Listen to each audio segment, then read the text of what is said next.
د بلوچستان د اطلاعاتو پخوانی وزیر وایي کابل په 4 ساعتونو کې نیولی شو. او د هند لومړی وزیر مودي وایي پاکستان حکومت باید بنګړي په لاس کړي. سلامونه د انیس میډیا درنو کتونکو هر کله درته وایو ستړي مشئ. که چېرته زموږ چینل ته نوي راغلي یاست دغه چینل در سره سبسکرایب کړئ.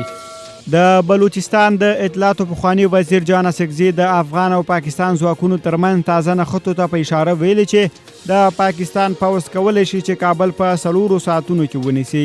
هغه همداراز ویلي په کابل کې ناست واکمنانو ته د له پاکستان سره چلند وروښودل شي.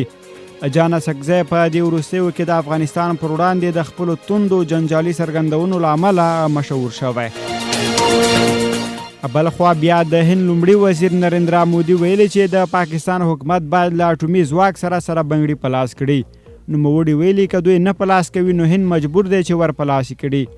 مودي زیاته کړې پاکستان د خپلو خلکو لپاره وړه برېښنا او خواړه نشي برابرولی او تر دې وروسته باید دغه هیواد د سیالۍ پر ځای د نورو هیوادونو د سیالۍ نندارې ته کینی.